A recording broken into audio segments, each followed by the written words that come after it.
number of improvements that will prevent the spread of disease and provide a safer atmosphere for the crew and the patient. This one has a seamless interior as well as seamless seating that kind of limits the exposure as far as cross-contamination and infection control. That's a new product that's out in '94 and hasn't been available. That will help to not only increase the safety for providers, but stop down cross-contamination. The other things we have in there is a state-of-the-art electronic system. It'll actually shut down external lighting or other non-essential pieces of equipment to prioritize those things that are used for life-saving. Who's interested in seeing how the $90,000 was spent for that ambulance, you can do that tonight. What you're hearing is Channel 3 in Champlain, New York at the fire station where Channel 21 is tonight. We watch other channels, and you just saw Captain Marty Picard. The paper said assistant captain. We'll be talking with him later and just see what is his title. That was the new fire truck, and we're up at the fire department. I'm Bob Venne. Calvin Castine with the camera. The program's called What's Going On Here. You already know what's going on, but we're going to get the details, and we're going to give you more than a minute and a half. You're going to be watching this for the next hour or so, and in the endeavor to get all of the fire departments in the northern tier who are in the viewing area a chance to be on Channel 21. And we've waited for certain events. This is a big event in the village of Champlain with our fire department. So this is one reason for our being here at this particular time. One of the reasons. We'll be talking about the fire department plus the ambulance. And if your fire department out there has got something special coming up and we haven't visited you yet, it might be a good time for us to get into your fire department and to let just people know just all your firemen do for the people of our community. My understanding is about $42,000 plus of the money for this $80-some-odd-thousand ambulance was picked up by donations, breakfasts, and so forth put on by the firemen from the Champlain Fire Department. We'll be right back, but we wanted to let you know what you were just watching and hearing. Channel 3. We're still getting it up here in the northern tier, benefit of new channels. We'll be right back. If you're watching Hometown Cable on a regular basis, and I know most of you are, village board meetings nearly every time. The man starts out, tells us what they need in the village and how for the fire department that is this man right here. And it's Gene Glad. You're the chief of the... Yes, I am. Now, it's fire department, and are there two units here or only one? Only one. We're all in one unit. Fire department. Fire and EMS are all in one unit. Okay, and you're the chief. That means you're the big boss of everything here. Yes. All right. How long have you been chief? This is my third year. And how long is the term for?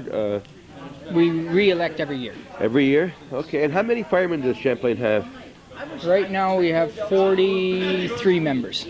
And I would assume they're all full-time. There's no such thing as a part-time fireman because you're all part-time, but basically you're all available. All available usually, yes. And they're all volunteers. No one is paid. No one's paid. At this station. All right. How long have you been a fireman? I've been here 21 years.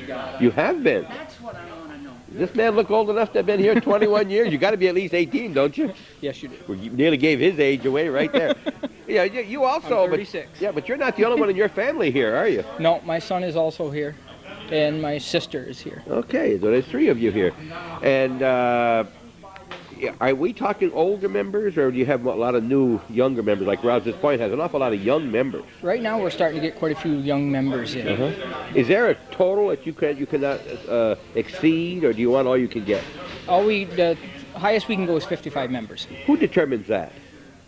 Usually the insurance, between the insurance and the village board, we determine how many. All right, well, there you go again. You keep bringing up something. What do you mean insurance? You mean the insured? You're insured? Oh, yes. We are all insured. Every time we answer a fire call, we're insured by the village. If we are hurt. And that's paid for by the village? That's paid for by the village. All right, now, when you're talking, let's talk a little bit about the proceeds for a fire department. I don't pay anything on a special basis other than donations when you come around with your calendars and any other drive. Where does the money derive from to run the Champlain Fire Department? The village gives us a certain budget each year, and the town also hires us out. Okay. And we get a certain amount from them, and the rest we raise ourselves. So if you need more money to operate, not to buy equipment, but just you need more money to operate, you got to buy gas, you got all, and it's not enough. Does the village kick in more? The village takes care of the gas and the building. The rest we have to take care of, and we have to budget our money. If we run out, we get in trouble. Your budget, like everybody else. Now, when you have your breakfasts, that money is usually for a designated thing, like in this case it was the ambulance? That right there goes to Niagara Hose Company, and that is up to them what they spend that on. Okay, now that's what I wanted to know. What's a Niagara Hose Company? They are actually the Champlain firemen also. The way it is, there's only 2 Champlain firemen. That's the chief and the assistant chief, the first assistant. That's all there is in the fire department? Right. When the siren blows, then Niagara Hose Company comes into the scene, and all those people are then firemen. Who are all part of the Champlain Fire Department, but not of... Yeah. But is there a reason why you have that breakdown? I'm not sure what You don't the know what it reason is, on that. but it was like that, so you're following it. That's right. This is determined by the village. It's not determined by us. All right, now within the department, you do have this, in addition to the firefighting, we'll get into that a little bit later, and the regular accidents along the road where we see, let's say, your units and your fire trucks. You also have ambulance services like you have right here, Yes, right? we do. Now, that's a separate unit within the fire department? No, they're all within the fire department. Everybody is one unit. Right. But we have certain people that can run the rescue squad because they're trained for Okay, and how many do you have of those? it. Right now we're around 12 people, I think. All right. And Can run that. now the drivers could be has to be one of those 12, or could it be another person? No, they're one of their 12. All right. We have certain drivers for that Okay. ambulance. All right, we'll be talking with, I guess, Marty Picard and Kenny LaPlante and a few others over there as to about that end of the operation of the fire department. Any other big fun driving you've got coming up in the immediate future? No, not You're right going now. to start working for the next ambulance already? We have already started for You've that. already started putting Yes, money we away, have. correct? Yep. As the time that we sealed the bid on this one, we started saving for All the right. new one. We read the paper today. There was a nice article in the paper today. A nice, there's no picture because it wasn't here yet, but a nice idea. You mentioned 70 or 60 some odd $1,000? $76,000. $76,000 for the basic ambulance that you have. Yes. Right. And then you had some firefighting, I'm not firefighting, I beg your pardon, life-saving equipment. That's another 10 to be Yes, we added to that. All right. Now, of that, they said 42,000 came from the fire department itself. That's Yes, give I or believe take a few dollars. 42,000, yeah, I Right, so believe that you're money right. was raised over the last 8-10 years? 8 or 10 years, yeah. That's all in donations from people that we've taken to the hospital or fundraisings that we've done, stuff like that. Do you have to buy any of your other equipment by fund driving? What about your radios or any No. of your other life packs or anything like that? That's never... The life pack, we had to raise the money for that. Because that was something special that we wanted ourselves. But just remember, when you're asked for a donation out there, folks, that these are people who are donating their time, and it's dangerous in many of these calls they're making. In addition to all of that, they still give a donation to the fire department, and they also have to then work to get the equipment that's going to use for your benefit and mine and the people out in the town of Champlain where they also cover. Now, the outside is covered by both, the town of Champlain, both by you and the Rouse's Point Fire Department. Yes, it Each is. cover a section. Yes, we each have our own district. to Right. cover. And the town pays a certain amount for that protection. Yes, they do. And that's paid for by the town people by part of their taxes. I think it's part of a little... Yes. We'll be talking... We see the supervisor for the town of Champlain is here. He's all over. And we'll be talking with Gerald Mayo on this a little bit later because Gerald's been involved in, with the EMS for many, many years. He was involved in drives way back. All right, can we get back to you later a little bit? We're going to move along. Okay. All right, and who should I be talking to here? You say... Kenny LaPlante. Kenny LaPlante and Marty Picard. We just saw him We'll on get those Channel two 3. over here for you. Okay. We haven't really shown the new equipment yet. This is going to be a big surprise. We're going to hold this. We'll take a short break right now. We'll be right back, and we'll be talking to EMS. We'll find out what that means. Well, we're third in line today. This guy's been on radio already today, and he's been on Channel 3. And they identified him as the captain. I've read assistant captain. It's Marty Picard. We know that for sure. Your title. My title is Assistant Rescue Captain. Okay. Of our service. And you know we're only kidding you when we were talking Well, like of course. that. You know that. Well, we of do course. kid once in a while. And you've seen him, of course, when I was sick a couple of times. He grabbed my mic and said, I'll go do that, and does a darn good job. I'm anxious to go Enjoyed back, it. Bob. You got back on the tugboat. Remember the tugboat That's you were right. on? Laying on the deck with the captain's daughter, whoever it was there, talking all about what's happening? Well, of course, I remember that. You like that? Basically, just because of the money I got. I mean, You like that money part. Well, Marty, how long have you been in the fire department? 10 years. And EMS? Same. Same part. Yeah. All right. Tell us what EMS stands for. Basically, what we've done is change philosophies a lot. In the past, you saw ambulances that were out there, and they were termed either rescue squads or first aid units and things of that nature. Over the past several years, a movement has been done from providing a rapid transport, which is the speed and the lights and the sirens, to providing a quality level of care. And EMS stands for Emergency Medical Services, which is actually a multifaceted approach to care. It starts first, obviously, with easy access within the chain link. The person identifies a problem, calls 911. 911 is the new way to get it. 911. At completion of that call, it goes to a communication specialist down at the county office. They process the information, decide what needs to go to that call, sends the units out. The units obviously need to assess manpower when they get going and get out. When Can I stop right there? You sure can. Now, this sounds like a long time, but probably it would all happen quicker than what he just told us, right? She'll get on something right away. Most things happen quicker than I tell you. Okay, now when she calls this office, there's no one here. In the middle of the afternoon, you're all working. What happens? All the calls that originate through the 911 system go to Plattsburgh. Okay. They're transferred down to a central office that's manned 24 hours a day. Presently, that system activates the entire county through a pager system. We can either be alarmed through the siren system or the portable pagers that we wear. That allows us to know what's going on, either make a decision at that point, do we need to go directly to the scene to do some type of immediate life-saving or life-sustaining effort, or do we have time to come up, pick up the full unit, and start providing care at that point. Is the pager a voice paging or just tell you to call in? No, it's a full voice paging system. All right.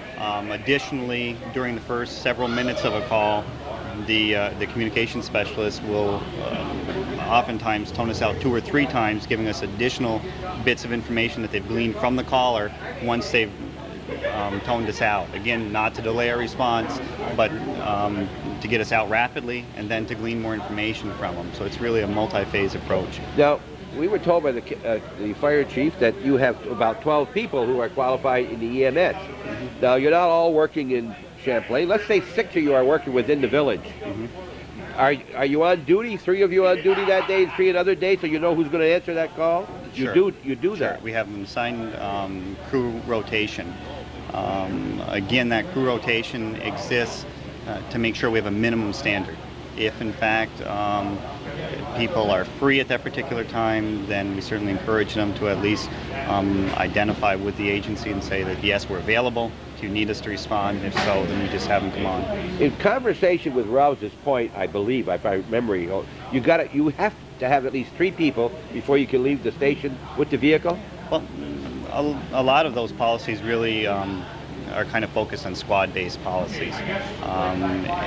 The state requirement says that you have an EMT in the back because we're a certified ambulance, and obviously you would need someone to drive the rig, so that'd be 2 people. Care would be improved if you have more hands. It just makes the job and the task that much easier. But someone could go directly from where they are to the scene. That's rather correct. than come here. That's correct. It might be shorter for them, right? That does happen?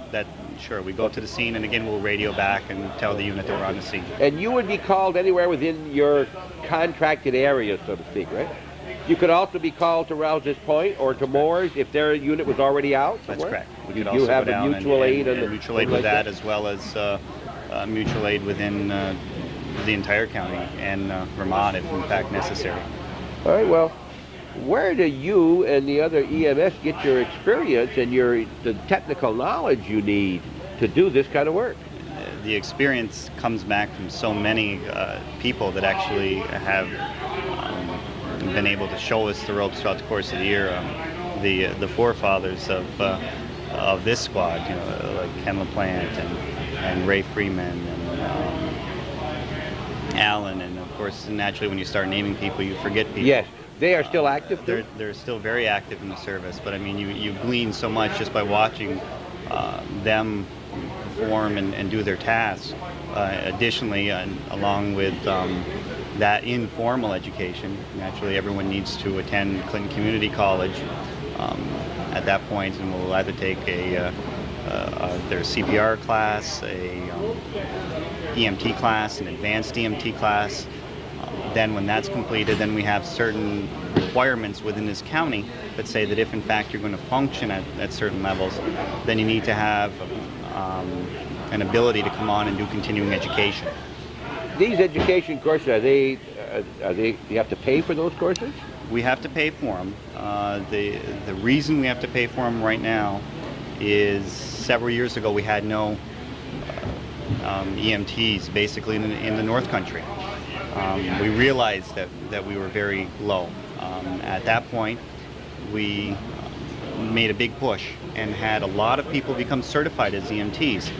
Now when the state looks at the numbers and appropriates funds, they see that we have an EMT in every call, et cetera, and make our county what they refer to as a low-need county. Therefore, we're not eligible for state reimbursement at this point. So therefore, the local taxpayer actually has to absorb that cost in sending these people out to... Okay, so you don't pay it out of your own pocket in addition to your time? Not in our school. All right, okay. All right, now, there was some other people here. I see the village board is starting to come in. Off to our left, we see our mayor and one of our trustees that are here already. They were going to come in about for 7 o'clock and open the house, and they're here early for that. And they must be very, very proud. We'll get into the unit itself now, or do you want to do that a little bit later? We'll take a short break and come right back. You're watching Hometown Cable. What's going on here? I'm Bob Venn, Marty Picard. Calvin Castine is the one behind that eyepiece that you don't see, but he's doing more than all of us combined. He's pointing and showing out, getting our great picture of these two gentlemen right here. He's an AMS and I'm not. And I hope I never need you, by the way. But I'll tell you, my neighbor needed you one day. Russell Thompson, who was right next door, he was having some problems, and I called, and within 3 minutes, that unit was there, and things were on the way. He was on his way to Plattsburgh with a real emergency, and it just that quick. And was he ever thankful for it? And I think he made you don't have to pay for this, but a donation wouldn't be refused, would it? We never turn down donations. People figure, well, I'll never need it. Well, you do need it, and if you haven't, anytime, they don't want you to pay. You don't have to pay, but it is a little thanks, a little gesture is always appreciated, and it helps to keep units like this on the road to better serve you and your family, your grandkids, your children, your mother, your father, and all the people in our area. We'll take that break, I promised you. Well, I'm well protected now in between this sandwich. I'm the meat in the sandwich here, and on our right, of course, we have Gerald Mayo. And he's here probably, one reason is because he's the supervisor. No. But no, that's not why you're here. No, I'm here as president of Champlain Rescue Incorporated. All right, just a minute, and you are? Jim Wells, and I'm the treasurer of Champlain Rescue Incorporated. All right, now, we people haven't heard that today yet. What is Champlain Rescue Incorporated? Champlain Rescue Incorporated is a nonprofit organization that was established in 1976 by concerned citizens of this town. There was Mr. LaPlante, Mr. Wells, Mr. Morelli, his daughter was secretary, and myself, and we set this committee up by which we raised the amount of $27,000 in a 3-month period for the first ambulance that was purchased here. Right, that time it was an ambulance. Today you don't call it an ambulance. You don't call it an ambulance. Then. That was an ambulance then. Okay. You remember where you got the $27,000? You said you raised it in 3 months. From all the people of the village. You went around and asked for money? Did you get that much money? Yeah, you 3 did. months' time. We worked at it. You worked very hard. Very hard. Yep. We put a lot of time into it. That's but it great. was well worthwhile. Yes, you can tell, and it's grown since then. Oh, I guess it has grown. Right. Is there a big difference with this unit that we now have and what we had then? I would say so, a little. Just like we have grown, it has grown. I haven't. You haven't grown. But you have in mentality, stature, and whatever. Grace. And grace. And waste. And waste. But it didn't go to waste. No, it went to the waste. Right. Jim, have you been an officer all these years? Since 1976? Ever since it was started. Yeah. Are you active with the rescue squad now? Well, just in the money-making part of it, not as a member of the squad. How does it feel? I was at one time. But how does it feel? You just get it paid for. You get it in here today, and you're starting to work on the next one already. Well, like they say, easy come, easy go. Right. It doesn't come so easy, but it goes in a heck of a hurry. Jim, you weren't born in Champlain. I'm from downstate. Where were you from? I'm from Binghamton originally. I came up here in September of '72. And what brought you up here? Well, I went to work for the Department of Agriculture as a meat inspection. Meat inspector, yeah. And that's when you found that Filio family here That's in Champlain? when huh? I ran into the Fillion. Uh-huh, yeah. And you got involved there. Oh, yeah. And how much are you involved? How many children? I've got 2. Uh-huh. I married there next to the oldest daughter, And her name is? Connie. Connie, all right. And we have 2 children. We have Michelle, who's 17, and my son is 15. And you said, I never thought you were going to ask me that, did you? No. That wasn't one of the things, huh? All We're right. supposed to ask that. Oh, well, we know Gerald. We know Gerald's family. We just saw him on TV Right. with Citizen of the Year. And Elsie. How is Elsie, by the way? We might Oh, as well ask. fine, fine. She's had that second knee operation? Yep, And she's dancing and jumping rope. now, as an EMT or a rescue squad from 1976, were you able to assist her in any way? No, I never was a member of Oh, the you- rescue squad or the fire department. I was totally involved in the raising and making sure that we had the money to go in. All right. And what I do, if I can just keep continuing Yeah. on this, is that when anybody passes away and they call me up and they say, we have $50 or $100 and we'd like to make a donation, would you recommend the Salvation Army or the Red Cross or something else? And I say, no, send the check to Champlain Rescue Incorporated to Jim. And that's when Jim takes it and he puts it in. I don't know what Jim has been doing with it, but I know it's been accumulating. And I think as of this date, Jim, what do we have? Right now we have, before I give them a check tonight, we've got $42,398.74. And I think you owe $42,405. According to today's Considerable amount. paper. It sure is. Now, so that the Champlain Rescue Incorporated, Right. isn't the EM, isn't the, No. it has We something to have do with the nothing- fire department? Nope, we have nothing to do whatsoever with the ambulance or the fire department or what have you. We're a separate entity, like Jim just Okay, said. the money you raise is for the fire department and in general. Right. Okay. It's not the fire department in general. It's to renew or whatever they need Okay. to renew an ambulance. We give them that money. All right. When people come around this last week or 2 months ago and look for money for the fire department, that was a separate drive. That was not the rescue That's not squad? us. That's not us at Okay. all. And then when they give money for the ambulance, that was for the Champlain Rescue Squad? Right. Okay. Right. I hope you understand that out there. If you don't, there's 2 people here who understand. Gerald Mayo, home phone number is, don't tell him. And if he don't know, Connie can tell you. Yeah, right. All right. So you've been active in that all these years. Oh yes, it's an ongoing thing. You It have, has to be. meetings? No. We we meet. Maybe Jim will drive up Yeah. and in the parking lot, and we sit and talk a few minutes and say we got this amount of money, and If you don't meet, how do you earn your salary? well, we don't worry about the salary. There's no salaries, of course. You know I'm kidding. They do a lot. Gerald, you don't get paid at the Legion either. And Jim, you're a Legionnaire? Oh, yeah. And you're very active there also. Yep. And we saw Gerald the other night at the VFW. You belong to VFW No, I too? don't belong to You belong to VFW. No, You were no. there as a guest the other Yes, night. I And was. spoke. We saw that on Hometown Cable. And Right. nice article in the paper today too, Frank Kavanaugh. And I never knew you were there on Pearl Harbor Day, but because of Calvin on TV, I found it out before I found it out in the paper. Calvin was there for that nice ceremony on December 7th at the VFW called the Champlain. What's the name of the VFW here? They use a Rouse's Point address, I think. It's mentioned in the paper. It's called Rouse's Point VFW. There's only one VFW. Is there a there's- separate one over there? Yes, Ross's Point has their own. Oh, I didn't Veterans know. of Foreign Wars, and so does Champlain have their own. I think this is the Great Shazy or See, something. your That's what it is. console. Okay. Right. Very active. Of course, they're also a contributor and advertiser on Hometown Cable. 1418.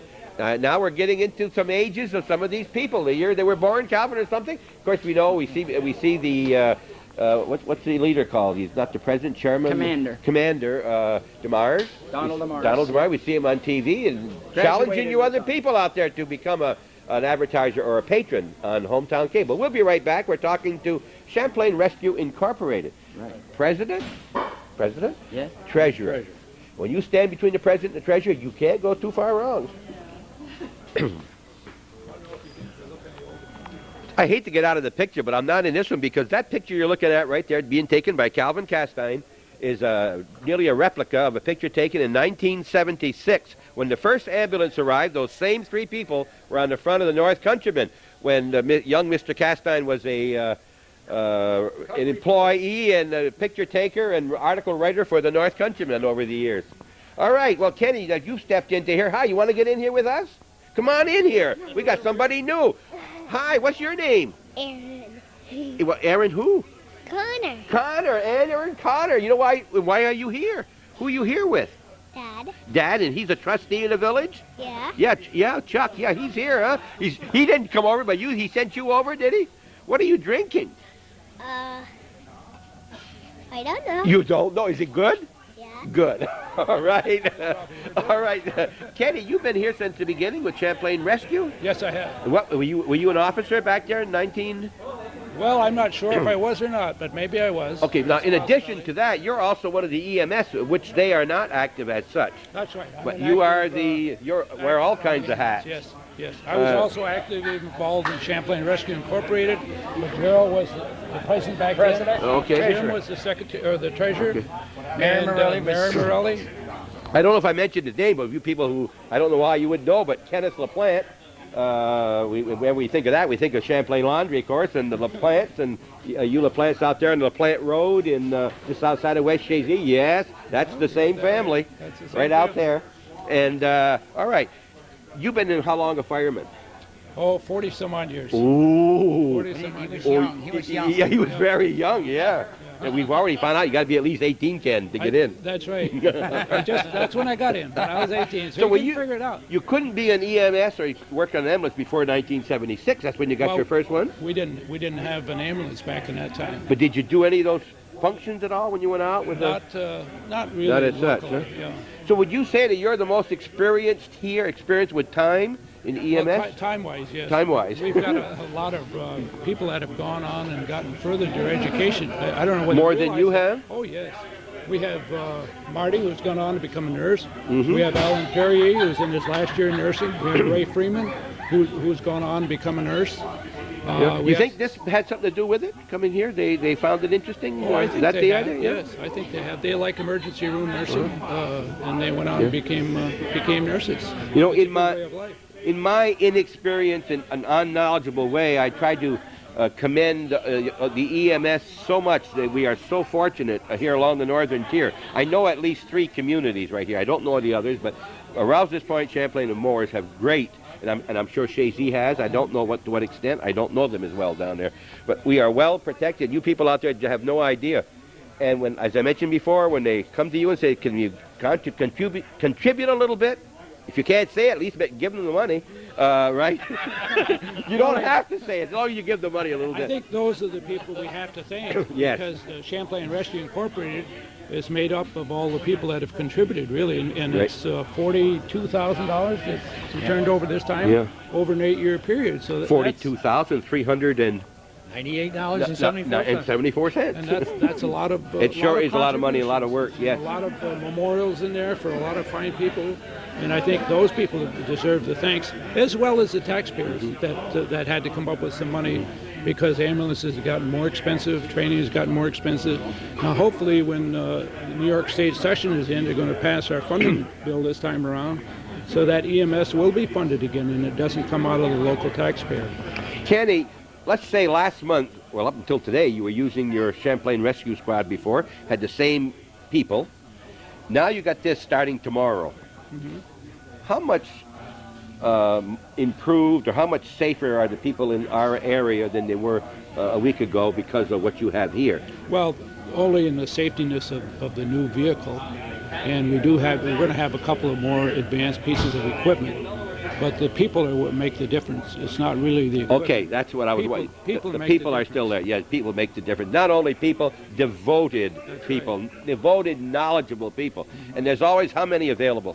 Always somebody in the village around? That... We've been lucky because so far I don't think we've only had to call in mutual aid a couple of times. It's an ongoing concern throughout the county that during the day it's getting tougher and tougher because everybody's working now. Yeah. All of our people work now. Gerald. Excuse me. Do you remember back when just before we got this ambulance, how many we had in the rescue squad at that time? I know I was a member at that time. We had more people back then. More than you do now? We have lesser people now. They're more specialized now, but we still rely on basic people. You still have to do the basics very well before you can do anything advanced. So. I was just glancing at these talking here. I didn't want to look him right in the eye, but look at right here on this tie. You see that? That's a mailbox. Now, I don't know if there's a significance of that, but there's got to be. And it's a rural mailbox, and this was the rural mail carrier for 30-plus years in the town of Champlain. Gerald, and any of you, how did Champlain Rescue get started? Whose idea? How'd that come up? Gentleman that's standing to my right. Okay, what brought this up, Kenny? He came up to the house one afternoon and said, Gerald, I want to talk to you. I think we've got to do something for the people of the town and the village of Champlain. We've got to get an ambulance service. What we have is adequate, but we need to get a little better and a little more professionalized. And that's when we called a meeting. We got a few people together, and we went up to Mr. Morelli's house, and we chose officers, and we were on our way. And that's when we went door to door, and we went to Harris Corporation one afternoon, and we sat down with Mr. Mowry, I think and Mr. Strack was there? Yeah, Mr. Strack was there. He's and here tonight. Mr. Mowry says, just a moment, I have a man that just transferred from some area, and he was very active in the squad, and he says, will you talk with him? And when we got done, he said, if you go out and raise $10,000 and show us that you raised $10,000, we'll write you a check for $10,000. So that was pretty Good nice. incentive, yeah. Now, and we did. Right, you people have been here all your lives. Yes. This man had been in the community about 4 years at that time. But Jim was How did you get him so active in this? Jim was active in the Legion at that time, and he thought it was a good idea. He didn't have to be. He didn't have to be sold. Okay. I went along with it. All right. Now that gets me. My other question was, when you went to see Gerald, were you going to see Gerald as a mailman, as an individual, or because he was so active in the Legion and you were looking at help from the Legion? Because we were looking for help from the Legion, and you have to go to the doers to get something done. So Gerald and the Legion were the doers in Champlain. Are you telling me that if you want something in this town, some help, you would go to the Legion in the village of Champlain? We always have. Is there anybody out there that doesn't know that, what the Legion has done for this community? And as a result, not only is he and Calvin and I Citizens of the Year, the Legion twice over the years have been Citizen of the Year for that kind of project and all the other things they've done for our community. And again, we thank you publicly as two members of the Legion here. Are you a Legionnaire too? No, I'm not. Okay. No, I'm not. So you didn't have the power to get in with those people, so you went to the guy who did. Went to the guy who did. And there were a lot of other forward-thinking people that helped us along the way. Ben Dame was on the village board at the time and saw that things were advancing in the emergency medical field, and things had to change, and he was willing to help us along as far as the village board was concerned. And there were a lot of other people that were involved originally with this program and got it started. Could you envision at that time what it's turned into today? Not me. That kind of equipment like this and everything else, huh? No, I didn't. We made some tremendous advances, mainly a lot through the vision of the doctors in the area and Dr. Southwick and his organization has helped us from the start and saw the need for it. And we hope we have their confidence, and he says that we do. Absolutely. So we have their backing. And that's nice to have. That's nice to have. When we did a story on the medical center, if you recall, Calvin Will, and if you watched the program, he brought it up. We were talking about the area, and he brought up how fortunate people are here to have these EMSs along this border here and what they can do. And now, do you go to the medical center very often, or do you go right to Plattsburgh? Only in some circumstances do we go to the medical center. Sometimes we can talk to the doctors right in the emergency room in Plattsburgh. What do you mean by that? Well, our radios are capable. We have two different radios. We can talk directly to the hospital, and one of them we talk directly to the doctor with. And we carry a lot of drugs on board, and we like to think of it as a little emergency room. A lot of the drugs that they use in the emergency room, we have on the ambulance. Are you only certain one of you that can administer those drugs? We call them the 600 levels people, and then we have 500, and then we have our basic EMTs, who certainly are very good also. Okay. They don't have to go to your house. You see them on the street. You've seen them tonight. Thank them for the work. 17 years half their ages. They've been working with the Champlain Rescue Incorporated. I was just a little kid when this started, but they've been at it for 17 years. Is there anything else you want to add that I haven't thought? I just want to mention Jim Wells has been the treasurer since we started. And he's certainly done a fine job of safeguarding our money and making sure it was properly protected and properly invested. So that we appreciate that. And Gerald mentioned that. And we also want to mention that Connie mentioned whenever there's money involved, he likes to be there. Yeah. And all right, we're back down here again one more time to Aaron. Hi, Aaron. You're back? Yeah. All right. So anything else you want to mention? Yep. Before you go, I want to switch hats. Yep. As town supervisor, I'd like to say congratulations to the fire department and to all the people in the town. I want to, and that helped, that donated to this. A big thank you, and keep it up, because this isn't going to last more than 10 years. We'll be looking to do this again. Hope we're around. Okay. Thank you, Bob. Okay. Thank you, Calvin. Oh, yep, she's going to tell us something. Yes. Every town in the whole city is nice. Oh, okay. We'll be right back. Thanks for watching Hometown Cable. Nothing more than an informal ceremony, and that's, I think, actually what we obtained here.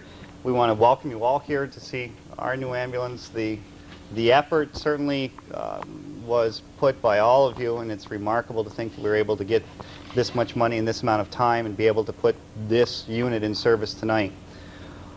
At the conclusion of this brief little ceremony, please come on in, take a look at the unit. We'll go through every part of it. It's a phenomenal piece of equipment for our community, and certainly it's going to be something we're all proud of. If in fact you look at a community that gives support, there's certainly none that's going to beat Champlain and its efforts that are out here today. With that said, to introduce the people that are here, on the far right is Chuck Connors. Chuck is village trustee, and he is also responsible for fire and EMS in his role as trustee. To his immediate left is the mayor, Doug Agor, of the village of Champlain. Next is Mr. Jim Wells. He is the treasurer of Champlain Rescue Incorporated, the town supervisor, and also the president of Champlain Rescue Incorporated, Gerald Mayo, is here. To my immediate right, Barry Bashkoff, sales representative for Lifeline, which is actually the superliner we bought. And of course, the gentleman that literally started it all back in 1950 when he first came to the department, and has actually been the driving force behind everything we do. And he is not only seen as our captain, but as our mentor and friend. And he will actually take possession of our ambulance today. Thank you. Did I not introduce Ken LaPlante?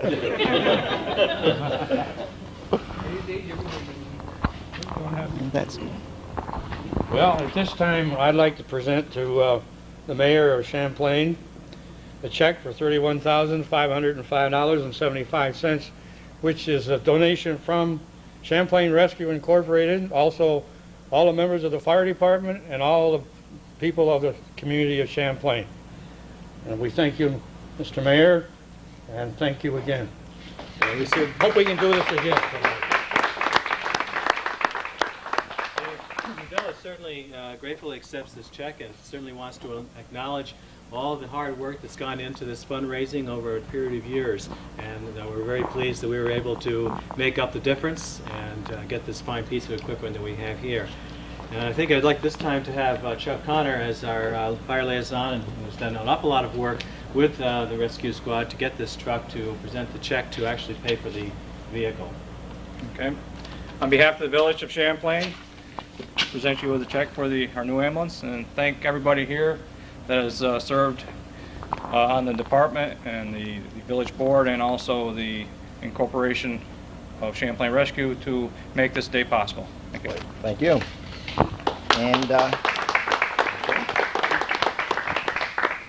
And therefore, on behalf of Lifeline Emergency Vehicles of Sumner, Iowa, who is very proud to be able to manufacture this vehicle for your community, I'll hand you the keys to the vehicle. Many years of good luck with it. Thank you. And again, thank you very much. As much as I'd like to take a quick spin around town, I'll turn these keys over to Ken LaPlante and the rescue squad and wish them lots of years of service with this vehicle and lots of luck with it. Thank you very much, and thank all the people of Champlain.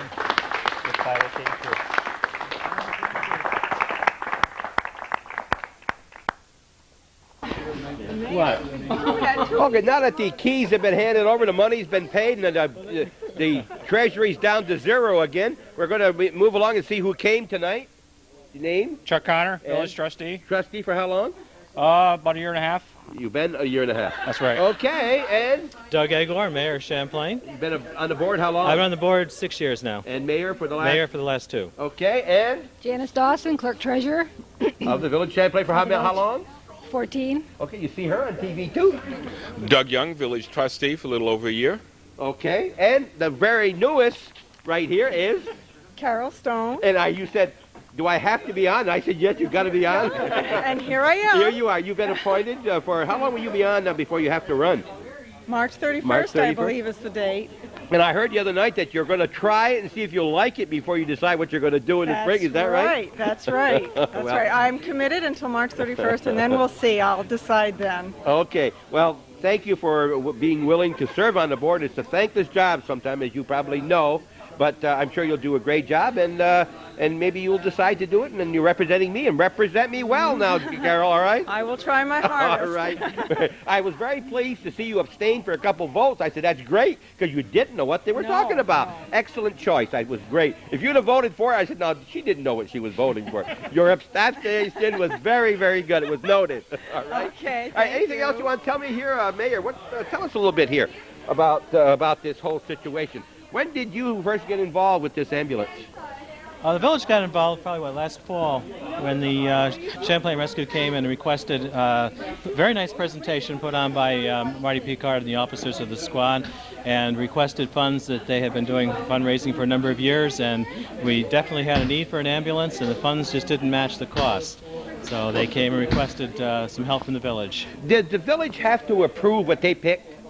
I mean, did they say, we like this? Because you really don't know anything about emergency vehicles, do you, as such? Well, of course, everything went out to bid, and we did have to approve the bid, yes. Okay, but what they wanted, that was their own choice, what they should be on it and so forth? Right.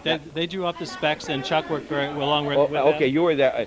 Are you knowledgeable in this field? Well, I'm pretty knowledgeable. I'm not active right now, but I was active in the fire department and rescue squad in Rouse's Point for 13 years. Great. And a couple years down in the Colony area. Okay. So are you the liaison between the fire department and there regularly on all things? Yeah, that's my area of responsibility is the fire department. Yep. Okay. As a matter of fact, this is the man who is the father of Aaron that we talked to a little earlier, though.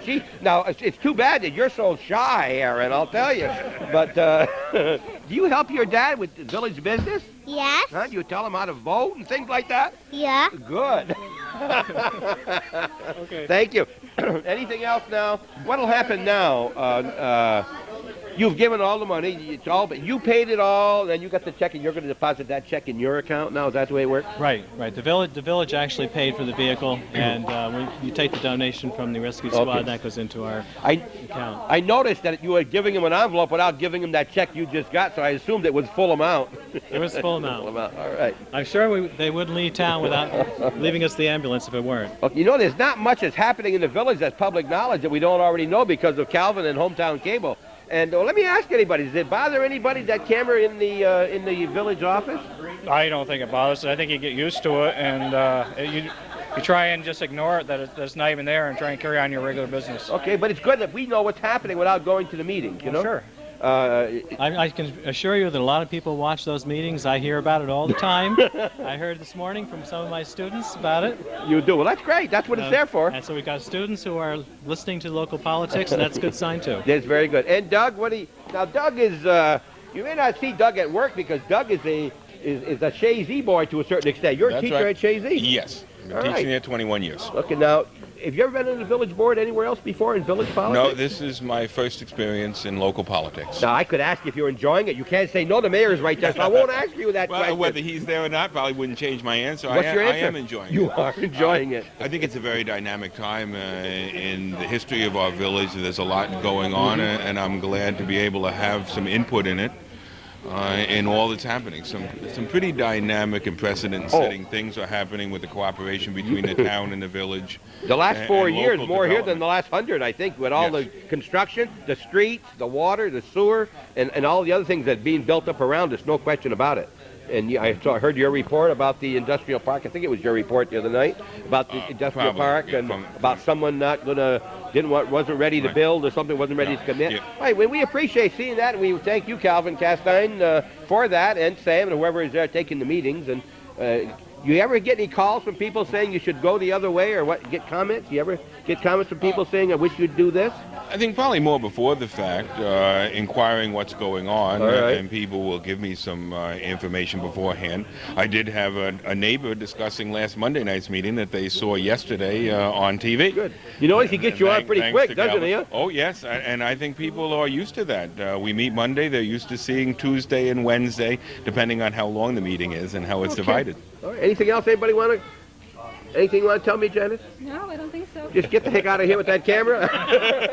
Right. Thank you very much. And of course, that's Mrs. Jack Dawson. We know Jack very well. He's one of the teachers that taught so many of our students up there. And she's very active, been active for 14 years. You've been in that office, you said? Wow. Right. And she's seen them come and go, the people, and worked with Larry Paquette for many years there, too, right? Right. That's a big miss, the village. He used to direct us on things and what to do. Everything. He knew it. And we miss him, and we'll be right back. Thanks for watching Hometown Cable again, and keep watching those village board meetings. Not only here, you can also see those meetings from Rouse's Point. Those are the two active boards you see because those are the ones that are exciting. The others don't have quite so exciting. Of course, it's the two villages. There's no other villages in this area. Those are the only two villages. Moores. Yeah, Moores, but Moores is pretty calm. They don't have any problems in Moores like we do. Thanks for watching. Hope everybody out there is feeling well, and if you are feeling well like I am, you don't see this man very often, but when you don't feel well, he's the place to go. Our own Dr. John Southwick, our own Champlain native, as a matter of fact, right? That's right. You're a native Champlainer. Yep, born in Plattsburgh and lived in Champlain most of my life. What do you mean? Where were you the rest of the time? Oh, I spent a little time in New Haven, going to college, and then New York City, going to medical school, and in the Army. Is that a place called New Haven College or something over there? Smaller than that. What was the name of it? Yale. Yale. At least the name's smaller anyway. Shorter, easy to remember. Yes. Right. Yeah. Is that related in any way? Is that an affiliate with Harvard? No, they're kind of first cousin, second removed or something like that. I don't know. John, how long have you been back in Champlain? 30 years. 30 years. This last August. Okay, 1963. Did we have an ambulance in 1963? No, we did not have an ambulance Nothing. back then. We had nothing. This came, I just picked it up off the table. It came from Worrell or the Parsons. And back, 1963, whenever there was an ambulance call, Worrell and Jack Favreau were always there. We didn't have any equipment at all except for stethoscope, blood pressure cuff, and IV fluids that we took from the office. But I never remember a time when they weren't called that they didn't respond. Or if they got there first, they called me. Okay, well, you got to remember now, a few people who don't live right in the town of Champlain here in the village, that Oral Parsons he's talking about, and you must have scared you when you were in an accident and you saw him coming, because he's our funeral director. And when a funeral director and another guy comes to pick you up because you don't feel well, you got to be concerned a little bit, Oh, right? yes. And yes, that was yes, his ambulance that he used to go around Not. with? This wasn't in 1963. This was, back in, that's in a LaSalle. Back before that's that. About a 1939 or 40 At one LaSalle. time it was a service car for the... Yeah. Okay. Yeah. And then, so we had a little something. We had an emergency squad vehicle. Right. Okay. And along the way, this is the first unit? 76. This is 76, the one that we were talking about before. Excuse me. With You may have to hold that mic there. Can you hold mics, John? Yeah, you're pretty good at that, John. And would you talk more if I let you use this? No. All right. All right. So this came along, and then we've had a couple since then. John, as a physician, what do you think of when you think of EMS and these rescue squads in these various communities up here? It's been really a big help to the communities.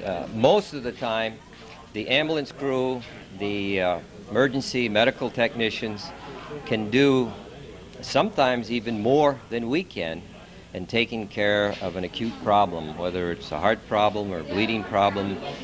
They're trained and they know how to use the equipment, and they have a hookup with the hospital so that the hospital can get a recording of somebody's heart rhythm and the doctors in the emergency room can tell the EMS people what to do and what kind of treatment to render the patient. It's really been a boon, and particularly this particular unit, I think, is outstanding, and I would not hesitate to say the best in the county. Is that right? Ross's Point is good, and Moore's is good, and I'm sure the other outlying areas west of Plattsburgh, south of Plattsburgh, but I don't think that anybody can top our people that handle this. They're just outstanding.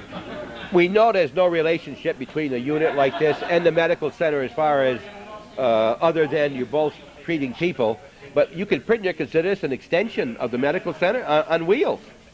Yes, but I think in some instances, particularly with the new equipment that's available now, they have equipment that we don't have. They can, for instance, with this new defibrillator, it's a new pack, they can increase somebody's heart rate if it's too slow. It's called pacing. We don't have that in the office, and certainly they have outstanding equipment, but they're outstanding people too. You like tough questions. This is a tough question. All right, shoot. You're right here, and there's an accident right down the street here. No one's bleeding a lot, but they're in trouble. Yes. And they're going to go to Plattsburgh with the unit, and they're going to head down. Is there any advantage, would it be any better, any safer if you got in the vehicle with them, or the EMT that's on duty went with them? Would there be any advantage of having you there, a big advantage? Not a big advantage. In other words, you're saying that they do the job. Yes, and I think this day and age, I hesitate to say this because I try to keep up with all the equipment and what's called intubation, putting a line or a tube down in somebody's throat to help them ventilate. I got to say these guys are better than I am. Okay, all right. We're saying this because not that we're not trying to belittle the doctors or anything else. We're just saying here that you're in good hands when you're in that unit on your way to Plattsburgh with any of the EMTs. That wasn't a tough question. That wasn't an easy question. Well, very question. good. Let's have a tough one. All right, a tough question. We're going to keep going here. We got to quit sometime. Are you ready? Yes. All right. John Southwick is getting old. Yes. How long is he going to be treating the people in the northern tier? Until somebody tells me my head is screwed on wrong, I'm going to keep going. I have an easy life now with. You've always had an easy life, but your wife told me. Ask Bill Hope next door. He says, "You got another day off." I can't believe it. I can't believe it. So. But it's working good now with your fourth doctor. I think so. Schedule is you're able to see more patients and not waiting as long, John. That was a tough question. That's the tough question. That's a tough question. Look, I try. All right. We mentioned that before. Why do we have to wait? That's nothing to do with here, but while we're at it. The simple answer to that simple question is this. Yes? You cannot predict ahead of time what a patient is going to come in with. A list of 5, 6, 10 problems. They may be scheduled for one thing, and then they'll say, oh, by the way, could you take a look at this? Now, some people would say, go to the desk, make another appointment, come back. Well, we try not, at least I try not to do that. So, and then sometimes I get talking about farming and old cars. And it's also emergencies, right? Oh. Emergencies is the big thing, right? Yeah. Not enough to go to the hospital, but enough that you've got to take care of. People come in with lacerations or somebody happens to come in with chest pain or really seriously ill, and you've got to stop. Okay, we just thought we'd throw that in, that's all. Yeah. And everything else, the new office is working well out front. Fine, the addition, everything's working good. You got it all the problems ironed out and all that? Oh, yes. Everything's great? Everything's okay. fine. No more problems. The toughest question. I have no question. You tell me anything you want to tell me. Toughest question. You ever watch Hometown Cable? Sure, I watched. You know what I enjoyed? No. I enjoyed that interview with the bishop. The bishop? Oh, yes. And a good old-fashioned Methodist enjoyed that program with the bishop. He's quite an outstanding person. Outstanding person. Outstanding person. Yeah. I didn't enjoy it quite as much when I was doing it because listen, he's my bishop, and he's up there, and he's a very intelligent man. I didn't want to ask the wrong question. And I wanted to ask some questions that people out there would ask, and I asked the best I could. Was it kind of like when they were interviewing newscasters going into the Oval Office, the president, and saying, do you get a little nervous? And they said, oh, everybody gets nervous, and everybody gets a little apprehensive. But if A year ago, they wouldn't have been. He was only governor there, so to speak. You know, he wasn't that. The title, I guess, it's something to do with it. But he was. No, it's the office itself. I guess seeing so. The pictures yes. of He was very Washington and Lincoln and very even, courteous to us. And I'm not always serious, you know, and I was able to not be completely serious with him. And he did very well. Don't forget to tune in. You do a magnificent job, Bob. And I'm serious. I'm serious, and so does the guy behind the camera there. So. You got to realize we enjoyed it. We wouldn't be doing it, right? And we love to have you on. People like you are great to have on. And you know what he's asked me? Can I hold the mic?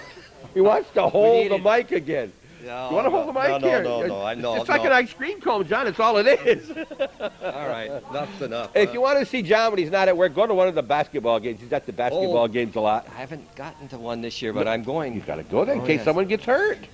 And I wish the press, we talk about basketball now, I wish the press Republican would stop calling our group of people that watch basketball hostile. We're not hostile. We're enthusiastic. Did it say hostile? We're excited. They almost always say that. No, like Harry Gagne says a few words, and if my brother's there, he might say a few words, and I sometimes say a few words, but it's all just excitement. It's excitement out there if you're watching from Plattsburgh. It's excitement. Oh, thanks very much. Thanks very much, John. Okay, nice talking with you always. Right, bye-bye. Next Sunday. Oh, I'm all confused. All right, we're standing at the unit now. We're going to find out all we can find out about this unit, courtesy of, first of all, Marty Picard, one of the captains, and then with Kenny LaPlante will tell us inside his part of it. And we're inside of the unit now, and I see there's lights all over the place. And my first question is, how long is the cord that they have to carry to keep it plugged in no matter where they go within our township? Because this is plugged in. Thankfully, we're able to get a couple of extra reels for that, Bob, so we can do that. Just like electric socks would be. Okay, so this is the whole thing right here. What is this for? Actually, this is a shoreline. This allows us two different options. Option one is that it acts as a battery conditioner. It doesn't act as a trickle charge, but actually it's the computer on board senses the amount of power that's been drained from our main batteries and recharges them up until the point that it's full and then shuts off. At this point, what we're using it for tonight is to light up all the interior. When we come back from a call, rather than either leaving the unit running or draining the batteries, we plug it in, and that charges all our back systems as far as our batteries, our suction units, things of that nature, as well as like flashlights, and it provides us ample lighting so that we can do the cleaning that's necessary. So right now you're running DC, but helped by the AC right now. The AC has been being converted to DC in the unit right now. Correct. And it's not charging anything. It's a switch you throw or something to get it to do one thing or the other? It will sense what it needs to do. All right. Again, that's part of the new electrical system that we got within this unit. Okay, now you've got an awful lot of lights going on in there. Now, that looks like a computer panel or something. What is all of that you have in there? Well, you actually hit the nail on the head. That is a computer panel. This, as well as the one that Ken will show you momentarily in the back, are the two main frame systems for the unit itself and all the electrical. What it does is go through when you simply kick it up a self-test to make sure that the unit's functioning and that everything as far as lighting is working and things of that nature. Then it allows you to do multiple different things. First, it allows you to turn on the mainframe batteries. Turns them on, turns them off, again electronically. Different sensors tell you if doors are open, things of that nature, and what you need to do in order to proceed. Compartment doors are open. Obviously, you need to shut that before you go on. With that, it reads as with any dash thing as far as volts and amps. Then we have the lighting panel that actually kicks up the external lighting within the unit.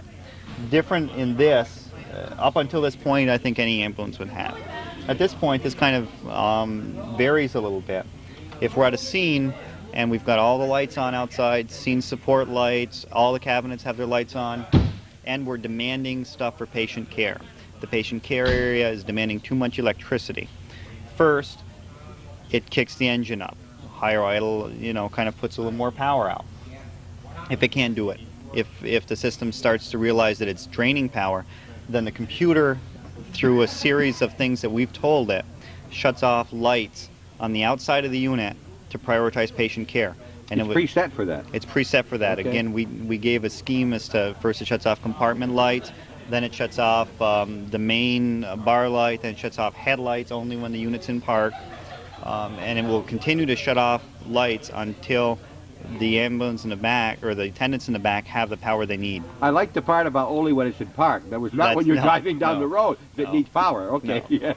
All right, so now, did you have any of this on the other piece? No, this is all this is a brand new state-of-the-art. system. It's a brand new system, and within this system, this panel, as well as again the one that Ken will show you, is all within the central theme of protecting our providers. It is a seamless system that is one piece underneath and doesn't allow for transmission of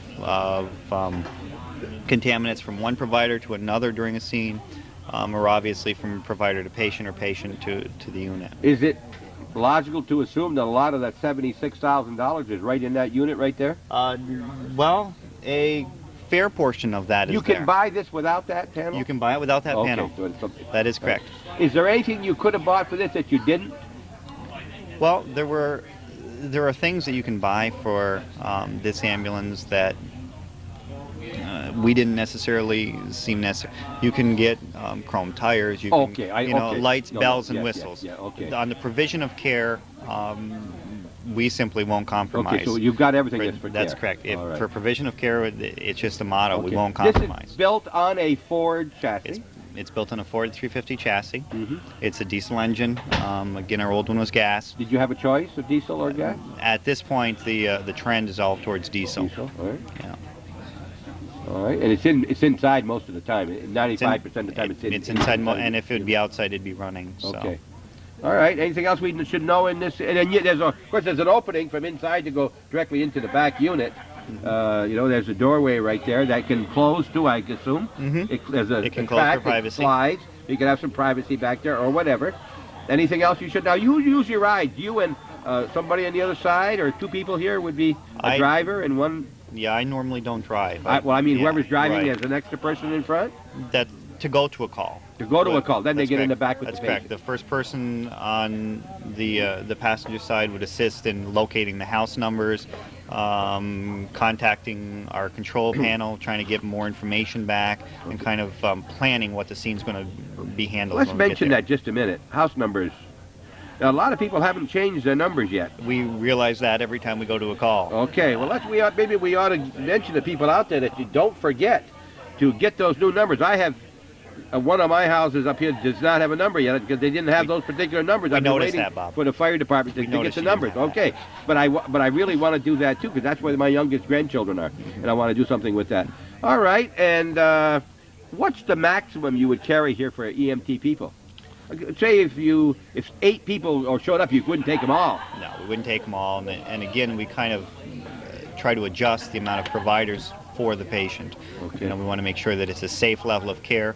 We also have a responsibility to the community to make sure that all of us aren't gone somewhere at any given time. Good point. And what you're saying, we don't need more. You want to keep people here. That's correct. Because you still have some other unit here. How many can you carry at one time? How many patients can you tend? Optimally, we could carry 2. By our own standards, we only want to carry 1. So you would get a backup instead? It's far easier to get a backup ambulance and assure that each patient is given the highest quality of care than it would be to try to split up equipment. Okay. Anything else? Not at this point. What do you consider an emergency that you would that people should call you for? What if a person says, I got a stomach ache and I don't have a way to get to Plattsburgh? Do they call you?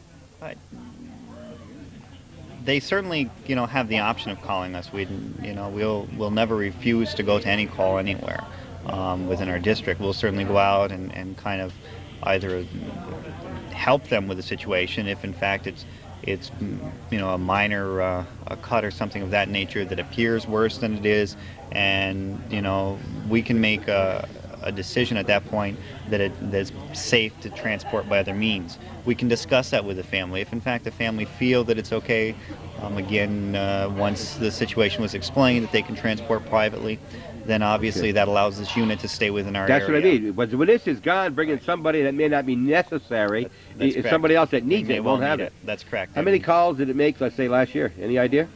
in 1993? 1993, we're going to be approaching the 300 mark. That's 300. That's nearly one a day. Some days, of course, they don't go every day. Sometimes it's 3 and 4 a day, correct? That's correct. And all times of the night and day? All times of the night and day. Okay. All right, let's step out and see what else you can tell us about this unit. Physically, we'll take a short break. You're watching Hometown Cable. We're at Champlain Fire Department. We're here to look at the brand new, what do we call it? Can't call it an ambulance? Emergency vehicle? You can call it an ambulance. You can call it an emergency service vehicle. Emergency service. That doesn't seem like it's important enough. No other name for that? Emergency service, right here. This is it. And we're going to walk around, and Marty's going to tell us more about it. And we're going to get inside, and Kenny LaPlante will tell us what he can do inside with people and the different carriers he can take care of. All right, we'll be right back. Of course, as we've implied several times, Marty Picard, you are a nurse. Active at the hospital in Plattsburgh? That's correct. And a native of Champlain? And a native of Champlain. And who are you most indebted to for your birth? To Doris and Arthur Picard. Okay, right here. They were down on Church Street, now living on Ashline Drive. Ashline Drive. Correct. All right, now we see a unit here with a door that opens, and we see shelves. Now, do you carry stuff in here, or is this to put things in when you're at some place? No, this will actually be used to carry various supplies that we'd use at either an accident scene or some type of scene that we'd need hazardous materials geared and things like that. And by hazardous materials, I don't mean to imply like strong chemicals. I mean to imply more like a hazardous environment, like a smoke condition, a fire scene, a wreck that we might, again become posed with having to assist someone that's in that dangerous environment. And again, we'll be able to keep all those within here. Probably the reason to show you this is, again, I can't focus on it enough. Our central theme behind this unit is the highest provision of care and the highest level of provider safety. The cabinets, I don't know if you can feel in there, all of the cabinets are lined with a material that is impervious to bacteria. That means that if we throw something in there that's contaminated with blood, with body fluids, with simple debris, we simply can use a disinfectant, clean it, and we know that there's no cracks, crevices, or going anywhere else. That's correct. Okay. Each one of them is also independently vented, as well as the back of the unit is independently vented, so that you don't bring air in one place or another and cross-contaminate. Okay, and then another, we have, again, storage, again, same type of thing, a different shape again? And yeah, just another simple Okay. storage area, again, because of its shape, more so for splinting and types of mobilization devices. Backboard, things like that you carry inside? We carry those on the other side. Okay. Now, what about a thing like Jaws of Life? Would it be on this unit? No. Your other unit would come to a car accident, or would you call them in? On car accidents that would, again, through the dispatchers and the communicators at the county, they make a decision based on how serious it sounds and things of that nature. And then you know whether to go with the other whether unit? or not we need all the units. Okay. Diesel fuel only, of course. Another one of these units, same type of a thing, right? Well, similar. This one's a little bit different. Okay, it's got a glass. Why? Can it open from the other side too? That's correct. This, and as well as another one you'll see on the other side, is an inside-outside compartment. This particular one, we use things like the C-spine immobilization collars. The what? The C-spine, the highest level of your spine, is an immobilization collar that we put on primarily as a precaution in many cases. Thankfully, again, not many people are injured severely, but the chances are always there. And we can access those from inside or outside, depending on what we need, as well as various other supplies that would be needed for that incident. If you were with us when we did the open house they had at Rouse's Point, you saw that C-split? Yeah, the C-collar. They put on the collar when they took the person out of the car, whether they needed it or not, because at that point you don't know whether you need it or not. So you take the precautions. Okay. These lights are on. This is actually to light up the area? That's correct. And this is... That's a warning. Warning lights. Okay. Those don't move. There's no way you can aim your light at all with something like this. That's the stationary light that comes out. All right, we'll go around the other side. Looking at another unit, the forward on the other side, the cab is right here, and this is what I brought up before? Right, this is for backboards. Placed differently if you notice from our other unit. The other unit had the backboards on the driver's side. What that means is that a wreck, the person is obtaining material is on the side where traffic's moving. Again, a provider safety issue. We moved it to the curbside, safer for our providers, Obviously, we don't want to bring people to an accident. We want to make sure that when they're there, they're safe. Okay, that brings up a point. Whether you're in your own area or any area in the state, in Canada, anywhere else, and you see an emergency vehicle on the road, you get out of its way. And you should be pulling to the right and stop. And stop, so they can get by. And when you see it stop to the side of the road, give it some room, because someone may be stepping out, as he said. They aren't all as current as this. They may be working on the other side from some of the storage areas, and give it a lot of room. That's great. Anything else? All right. And you don't automatically go with this if you have a fire? You automatically drive yes, this? we do. You do? Yeah, so they correct. both go. That's correct, because again, the central focus of not only today, but in anything we do, focuses again on my theme of my t-shirt, which is a Team 911 approach. That emergency services are a team effort, and be that a fire, a police, or EMS related injury or incident, we're all a team. And if it's a fire scene, there's a potential of firefighter injury, a potential of victim injury, and certainly we want to be there in the shortest amount of time to provide whatever care we can. Time is of the essence. That's right. A couple of minutes means an awful lot. It certainly does. All right, and of course this is the big door that opens onto the side of the vehicle where you step inside. And notice all chrome. There's no regular steel. This is, I guess it's all chrome. That's all chrome steel. Aluminum. Which is that? Shines anyway. The best I know. Looks like my mother's. Yeah, those are all okay. aluminum.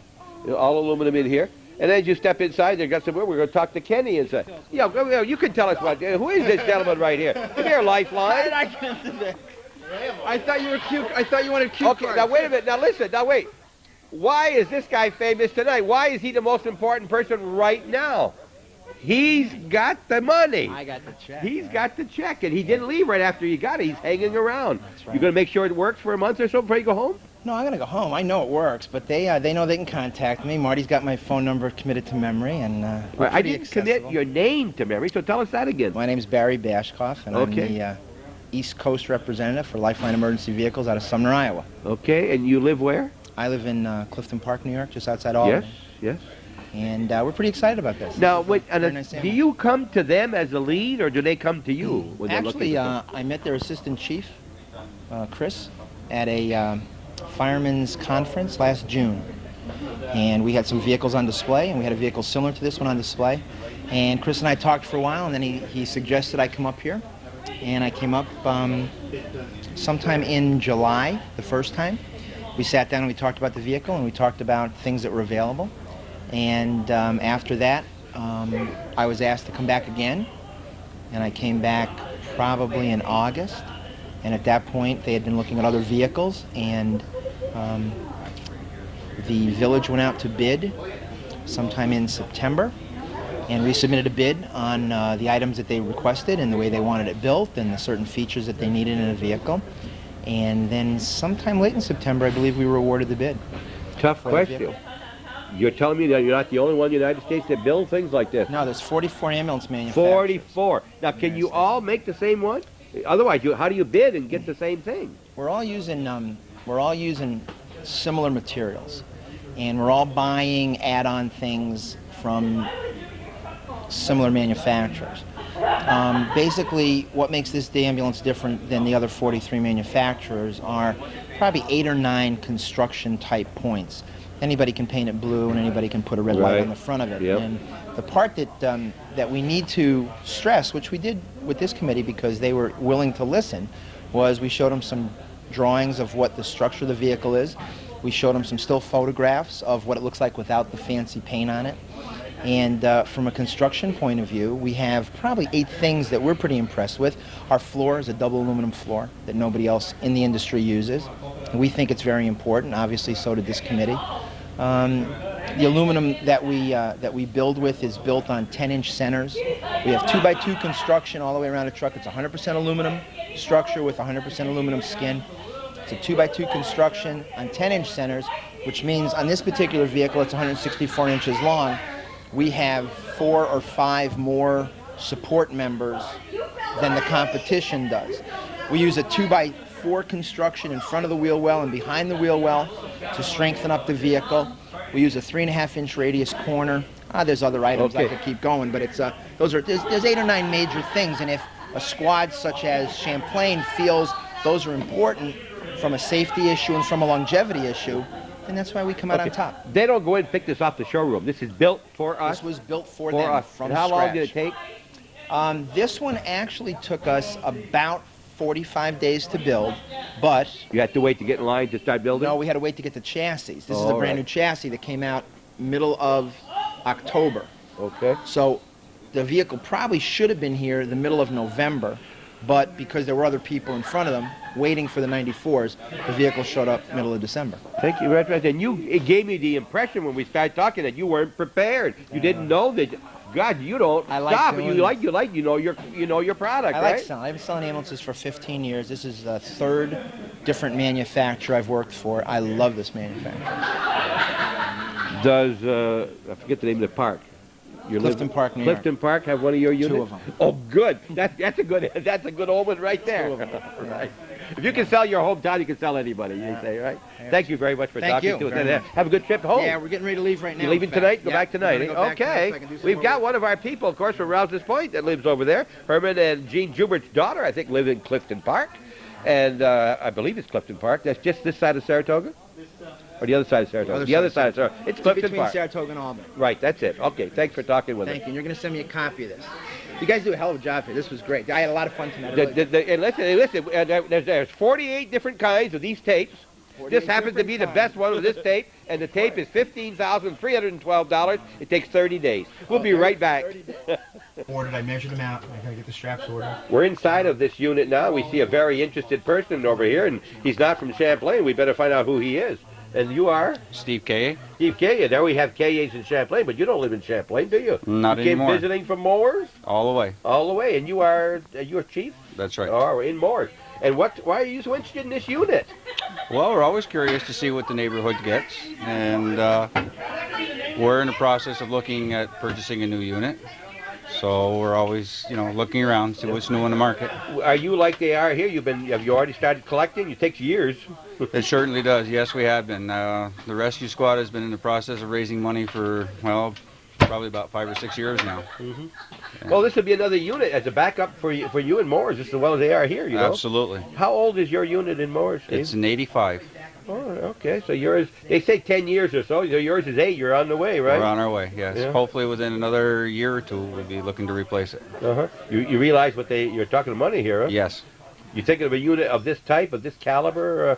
Not that yours isn't now. I don't know much about units, but your unit cannot do it. Take that back. We've already mentioned that the most important thing are the people, right? How many EMTs do you have? Boy, I'm going to take a guess. I think we have about 11 EMTs. What he's saying is you don't go around counting them, right? You have adequate number, right? We have, I believe, and maybe Ken can verify this, but I think we have 3 level 5s and 1 level 6.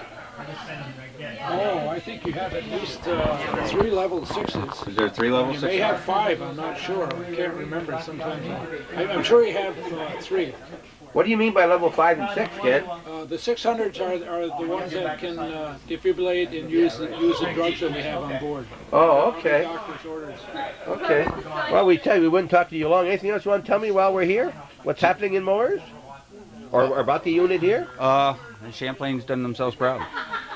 The people in the village and in the town should be, very well satisfied. We are, and we hope that's what we're trying to inform these people. We're here as early as the unit is to try to get the information out. Do you have any kind of inter-department training or anything like that between you and Moores and Champlain?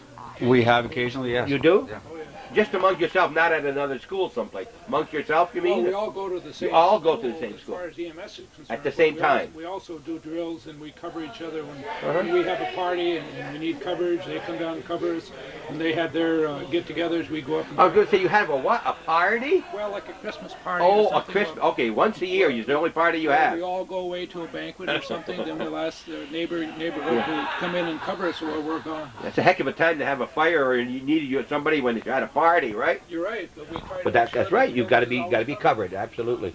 Well, Steve, we'll be up to see you before too many months go by, and we'll be looking at your station and talking with you and your firemen.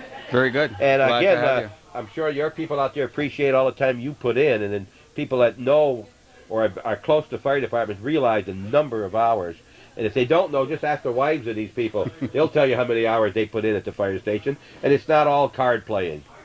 Certainly is. It is There's certainly a lot of no, dedication that lots goes behind of training and lots of time. especially in the EMS profession. Right. These people go to school for months and months and months. And, We just got very good comments about him here, all the way across here, by Dr. Southwick, whom we talked to, and he said that if he were riding in either one of these 3 units along the border here, and we only talked about these 3, that his being on here or not being on here would make no difference to that patient. You can do what he could do or more. He said he don't know how to run some of these machines that you have, They're well educated and well trained to do it. Very good. Hope I never need them. Talk to you later. Well, I know how to use them. But if I'm nice to know they're there. That's right. I sleep It better certainly because is. of it. Thanks very much. Steve You're Kaye, welcome. the chief of the fire department in Moores Village, town, the whole area there in Moores. Steve Kaye. Thanks, Steve. You're welcome. Okay, our professional, and I've used the word very meaningfully, Kenneth LaPlante is going to show us the unique parts of this particular unit and how it differs. As Calvin mentioned off camera, we don't want to know every little thing because we're going to go look at some other units somewhere else. So tell us the things that are very unique, and you got some equipment here and so forth. Go ahead, Ken. Tell us what we can expect. Now the business is more concerned with bloodborne pathogens and those little strange buggies that are floating around. The floor is constructed so it can be more easily cleaned. If you notice the way the floor is constructed, so you can get in here and hose it out if you wanted to. The seats are made so that there are no seams in them. Right. You notice that there's no seams in the seat. Okay. So that they're more easily kept clean and no chance for germs to accumulate. This area over here, where we have to get rid of our needles that we use with IB insertions, we drop them right into our box. It takes care of contaminations. Then this is easily opened and it slides right out. These sort of things make it a lot easier and a lot easier and safer for the people that are providing the care. I notice you don't have nice warm carpets in here. What's the story? There's no more carpets because carpets absorb moisture and moisture breeds germs. I didn't expect that for an answer, but I said, why? The other one had a carpet. You're going to buy a carpet, but you aren't going to buy any carpet. If you notice the way the floor is Yes, molded. yeah. Again, there are you're no talking edges. about these diseases that you don't want to, and germs. Germs is the name of the game, right? The most we worry about is the hepatitis. Yep. It can Okay. lay somebody up for months and months at a time. Now, these units on the floor, what do they do? These are made to hold a stretcher. If you notice, there's Okay. nothing in here. For Yeah, the I'm going to patient say there's no place for people to lay down in to here. I lie was down in shocked. here, and this is the mechanism that holds the stretcher in place. So the only thing anybody can lay down on, so to speak, is the stretcher. That's and, right. And where do you carry the stretcher? Right in the center. Oh, it stays there. Basically Okay. the Of center. course, we don't want it now. We wouldn't be able to get in. That's right. All right. Yep. And the stretcher comes out and goes out to where the patient is Oh, and yes. comes back in with them. That's right. And it's stationary. That's right. All right. It's securely fastened to the floor so it can't move. All right. This is a little bit off the equipment, but you've got a 12-year-old or younger, and the mother says, I want to ride in the ambulance with you. Is that permitted, or do you rather Yes, not have that, yes. or what? No, we'll allow mothers of minor children. We want them in the back to help us with the patient or with What do the you mean by child. minor children? Say, give them. Well, underage. Okay, legal under age, 18? right. Okay. Now, over that, we prefer that they ride in the front with a seatbelt on. Okay, why is Back- that? Well, because lots of times if it gets under stressful conditions back here, we find that that person is better up front because we don't need to deal with two stressful people, one that's sick and one that's not sick, and might get hysterical or something. I've heard this before, but I want to make sure you people out there hear the answer because it's very important that you don't want two people stressed. You got enough for one. That's right. That's Okay. right. We never mind if they come as long as they ride in front, put their Okay. seatbelt on, and right. stay there. All right. No, when we have a child, we prefer the parent to be back here. Back here with them, Oh, yes. yes. Okay. Yes. They're better off with their mother holding them or with their Okay. father holding them. They're much more comfortable. All right. Does every patient that comes here have to be on a stretcher? Not really, but you know, if they're sick enough to demand an ambulance, I guess that's the answer, right. prefer that to be on the So the stretcher. pretty answer is nearly yes, or else they shouldn't be in here. We try not to run a taxi service. That's a good point. I asked Marty that. You don't want to do something that a car can do. That's right. And sometimes we have been known to refuse the patient. If we feel that it's not an emergency and the patient can just as well go down in their own car, we don't believe it's wise to tie up this ambulance, because what if somebody else in the village has a heart attack and really needs this, while we're just giving somebody basically a ride to the hospital? That's not wise. It Right. uses our time unwisely, and our And people expenses, work yeah. very hard to obtain their training, and I think it's wasted when Right. people abuse That's the the situation. second reason. The first reason was you didn't really need it, number one. The second, because you're taking it away from somebody else. That's right. Either whether you need it or not, the ambulance is not here. All right, so normally there are two people here, Ken, in back working. Oh yes, we always try to have two people in the back and then plus the driver in the front. The drivers are all trained too. We should really mention that, because if you think about it, there's two of us back here plus a patient, so there are three people. So the driver's responsible for us all. So and we don't dwell on speed. I don't know if you've ever seen us, but we very seldom drive over the speed limit. I've noticed when one time I saw your ambulance, I said, there's no hurry to get anywhere with those people. They're just taking their time. It's been there a long time. Because you're doing what has to be done. You're doing it right, That's right. at the home or as you're getting in. You want to make sure you're doing what needs to be done at the time. And That's right. Sometimes people get a little anxious because we'll sometimes load our patient into the ambulance and maybe we'll sit there for 5, 10, 15 minutes. But they have to understand that we have to do certain things, and we're in communication with the hospital. And we can talk directly to the doctor, and we have not all of the drugs that they use in the emergency room, but a great deal of them, so that they want us to stabilize the patient before we move. They don't want us going down the road with an unstable patient. do you explain that to the people at all when they get hysterical and say, would you get on the road, get going, take them out of here? Well, we try. You don't to, have time. You're doing your job, right? You don't have time to go through and It's explain. always difficult then Of to course. try to explain to the patient. Sometimes we have to go back to the house and say, Yeah.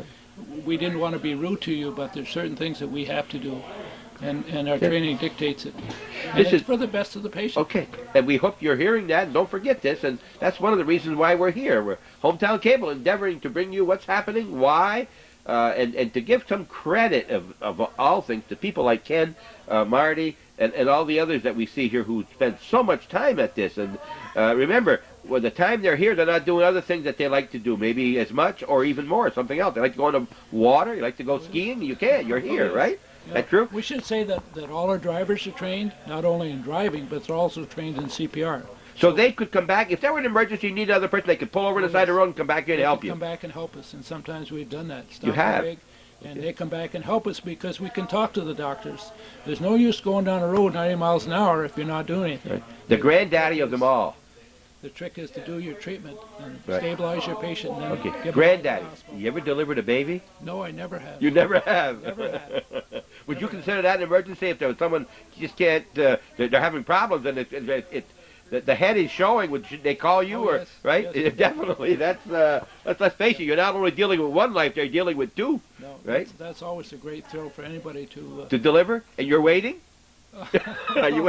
I'm not waiting. You've been trained. Oh yes. You've been yes, trained for we're that. All trained in All shocking. trained in that. Oh yes. Right. yes. What's the ideal back here? 2 or 3 EMS? At least two. At least if two. we have a code situation, then the ideal is 3. Okay. Who has the radio? The radio back here or up front? We have 2 radios back here, 2 different. They operate with 2 different radios. We have one radio normally we talk to the hospital on. Then we have another radio that we're able to send our heart monitor strips on, and also talk to the doctor directly, which is a separate higher band radio. Okay. And then we'll have the 3rd radio, which is basically a fire department radio. You understand, Ken, and I am not very proficient in your job here, what we've covered so far. Is there anything else I failed to ask you that you'd like to add on what we've covered so far? Well, I'm sure there's going to be lots of things I think of. I'm sure there will be, but at this point I haven't missed anything. Don't tell me I've been perfect. No, I can't think of anything other than just to show you Yes. that these open both ways. They open up this way for easy loading, and then for safety's sake, they slide open so that when you're on the road, Yeah. Everything's not Yeah. falling off. Yeah. So which is important. We also have to consider when you're going down the road that you might have an accident, and we want it as safe as That's we something possibly new? can. That's something new, or That's that a been new design. New Yes, design. That's a new All right. design. Yep. These are strictly handrails to hang on to when they're moving, just right? to hang on. Yep. You notice Okay. they're all padded now. Yep. We might just mention the lights. Before that, when we pulled in and shut our motor off, we didn't have lights. Now, we talked about this before, when we plug into that long extension cord, now we have lights on the inside, Right. which helps us to do our cleaning. Okay, when jobs you're we driving, you can. have these lights. Oh, yes. Are they as Yes. bright as this with the Yes, regular they are. DC? Yep, Just yep. as bright We're as this? operating on 12 volt when we're on the road. When you get back in the station, we're operating 110. Okay. And there's lights here you're not even using. That's right. Those are additional lights. Those are if you needed them. You're not going to have an operation back here, but Well, you. we hope not. But you're doing everything else but, huh? Yep. All right. But the main thing is that they don't take off right away. You get them stabilized. That's very right. important. That's Okay. right. The And only so- time we are on the road is where we have trauma situation like an accident, okay? But mostly medical situations, we stabilize their patient before we move. And remember, they know what they're doing. And in order to stabilize this program, we're going to take a short break and be right back. Calvin's arm isn't as stable as it was earlier when we started. Please stay tuned to Hometown Cable. We've stepped outside of the unit, and this is a regular table here next to the emergency vehicle, or rather, what do you call this vehicle? Oh, this is our squad truck. Squad truck. And this unit, which I think is the big unit, was inside mounted, and we brought it outside. That does normally go inside. Yes, it is. Okay. Normally this is made so it's mounted inside the ambulance, but it's also made so that it's portable, so that if we have to bring it outside the ambulance, we easily can to defibrillate a patient. It's self-contained. There's no wires, It's nothing. all self-contained. There are wires that go onto it and hook up to the patient. Okay. But there's no electric you need. It's all battery. It's all Everything is battery right there. operated. The batteries are right Yep. here. There's 3 separate batteries Okay. in there that run them. This is basically a heart monitor. Okay. Normally, when somebody has a so-called heart attack and they drop dead, what they usually do is go into VTAC, so that in the first few minutes, that person is salvageable if you can defibrillate them. And what they mean by defibrillate is to shock your patient back into a regular rhythm. VTAC is a very fast, irregular rhythm. And what you want to do is shock them back into a regular rhythm. Now, stop right there. You say shock them back into. You indicate that they're irregular, not stopped. That's right. Is that right? That's okay. Right. That's right. They haven't really stopped. Can you get them back after they stop? It's much more difficult. Okay. Then usually you have to give them drugs also. All right. Okay? It's not an impossibility. There's certainly been plenty of times where a person's heart has been stopped and been restarted with drugs, and then sometimes you defibrillate them to get them back into a regular rhythm. Okay. You have to remember when we talk about rhythms, we're talking about the electrical activity of the heart. The heart is a pump, but it's also motivated by electricity inside the heart. And The electricity comes from the heart? that's right. Okay. That's right. And that's the greatest thing about the heart is it has its own electrical system. And all of these little waves that we're looking at, this is not hooked up to anybody, but we see a definite wave when we hook it up to a person. And by the waves and the up and down motion, we can tell what portions of the heart are working or There's not some working. waves right there. Now, each person would have a different natural wave. No, basically, every normal person has basically the same wave. They do. Okay. Some people have a little variation. Some people are normally irregular, but basically 99% of the people have the same wave, so to speak. Right. To make sure you understand how important this machine is, not only money-wise, we read today's paper, this is a little over $10,000 right there you're sitting. And because of what it can do. And what can it do? Okay, it can defibrillate. That's the most important thing. That don't mean much to most of the people. Okay, We don't that's we don't to defibrillate monitor- very often. That's to monitor the heart. Yes. Okay, and then to tell us if there's an irregular rhythm. And sometimes we can treat that irregular rhythm by drugs that we carry. If the heart is too fast or too slow or too irregular, we have drugs to regulate each situation. And what we do is we call the hospital, we talk to the doctor, we tell him what kind of rhythm they're in, and he'll tell us which drug to use. That's important. He tells you what He drug. tells us You don't which- decide for yourself. No, if he tells us which drug to use, we have to confirm it with him, Yes. and then he'll say, yes, go ahead and use that. He give us the name of the drug and the amount to use. Then we confirm that with him, and then go ahead and do it. This could be on the basis of either a heart attack, Ken, or as a result of an accident where... Oh, yes, Could yes. Either one it could happen, Lots right? of time people that get into an accident, and with their chest they hit the steering wheel, and then what it does is it bruises the heart and then causes an irregular rhythm, just like you're having a heart attack. But it's not a heart attack. But well, yes, it is. It is a heart attack. Yes, All right, yes. okay. Yes, the heart has been so God, bruised. he was chastising me there. Yes, it is. Yeah, I got taken. All right. Well, it's not a heart attack as we normally No, think but of but it's the same type But of thing. it's the same Okay. same type of thing. One caused by Yeah. medical reason, the other caused by trauma. Yeah. By trauma. Okay. So that's what it does. When you have problems, it can correct it by use of the. Use of the paddles, and also this has another feature which we are not using in this county yet, and that's called a pacing situation, where you can actually pace the heart. If it's too slow and it needs to be paced, needs to be given a little jolt, this has got the capability to do that. And we think that shortly down the road, within a year or two or three, that we'll be able to do this under doctor's orders. Okay. Is this like a pacemaker? Yes. Work, so to speak? All right. That's right. Just words that are similar. How many of your 12 people in your EMS are trained to use this machine? Well, we have, I have to think about this a moment. There's 4 advanced people. I hope I got this right because I don't leave Okay, anybody we're else. not naming 4 right there. advanced people, but we're all qualified to use this. The one that's at a lower level right now actually is also a nurse, so that even though he can't give the drugs, he certainly is knowledgeable about them. And he's just refreshing it this time, and he'll be back online come March. Are there many of these in the area? Other Not units? level 10s. There are a few level 5s around. What's the difference? Oh, I'm sorry. This is a Life Pack 10. Yes. I got confused. This is a newer model. Okay. Okay. There are a lot of Life Pack 5s around. Every advanced rig in the county has a Life Pack 5, and there are a few Life Pack 10s around. What can 10 do that a 5 can't? 10 is much clearer. It's like day and night when you're able to read On this. the reading? All right. And it also has the ability to record what you're doing, which is vital in our situation. Yeah, you've got to be able to tell what you're seeing to the doctor who don't see it, because he'll tell you what to come back with, right? That's right. And this also tells us if we're fully charged, tells us the condition of the batteries, if our batteries are getting low. So these are the type of things that the old Life Pack 5 couldn't tell us. Is any of this recorded? Yes, we can record on Record it so that when you bring it to the doctor, you can show what has happened over the period? That's right. As a result of And it'll medicine? hold it for 24 hours.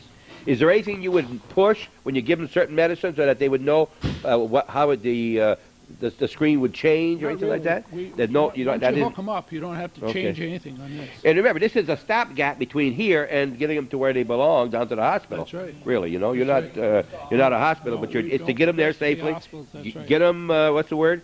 Get them Stabilized. stabilized. That's the word we want. That's what we want to do, is stabilize their patient and then move with them.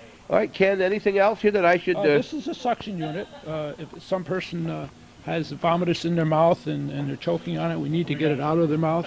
This suctions it up. You have an accident victim, gets his face smashed, or if somebody's producing a lot of saliva, some person is in cardiac failure and they have a lot of fluid and their lungs are filling up. This is how we suction it. Ken, this is not my cup of tea. I'm not very good around people who need help of this type. Is it rewarding? It's got to be very rewarding for someone like you to like it. It's very rewarding. To you, it Yes, really is. It must personally, make you really feel good when you get a person down there and you know you. That's right. We've saved a lot of people, and it's very rewarding. That's great. And lots of times people don't even know how bad they were when we bring them down. It's a good thing it's rewarding because it's the only reward you get. Is that right? That's right. But it's good. Yes. I'm sorry. I didn't mean to interrupt you, but I didn't want to get by that. This is just a training piece of equipment that we learned to intubate on. Intubate is to place a tube down into the tube that goes to the lungs, if you will. You can do that here? That's right. On your vehicle? We can do that on a vehicle. Yep. Right. Have you ever had... Go ahead. That's one of the greatest lifesavers we got. And you're learning that here, yes? Oh, yeah. Is anybody here teaching you that, or do you teach each other? Or? Well, all of our level 6s are really do a lot of instructing down at the college, and we're called all the time to help instruct. And we do that. It keeps us sharper, and also helps us to recertify in our skills. Ken, one of the worst things that could happen is what in addition to anything else is burns. You had a bad fire where someone's burned very badly. What can you do for them in a vehicle like this? Anything? We have burn bandages that we use You do to have? stop the burning. You know, the greatest thing when somebody gets burned is to stop the burning process right off. And basically is to use cool water to stop that Yeah. burning process. Yeah. But And you we- have to stop the burning process first. Okay. One of the person more likely to get burned than anybody else is the fireman when they're doing their job. That's right. Good possibility right there. Well, we hope that being properly trained that they It won't won't happen. they won't happen. Okay. We're taking a short break. We're at the Champlain Fire Department. We're looking at the brand new vehicle, and we're talking to some real old people who've been here a long, long time, and thank God that they have. We've got to remember also, this is the son of the former mayor way back. What was his name? Clifford. Clifford LaPlante. Yeah, I just found out the other day he was a former pedal meat, too, many years ago, huh? Before he came here, and was on the board, of course, for many years here in Champlain, and started the Champlain Laundry back in the 20s. Back in the 20s, 20s, late yeah. 20s. And as a result of that, this man's able to make a livelihood and come here and donate his time and talk to Bob Zen and Calvin Castine with Hometown Cable. Well, we appreciate you doing that.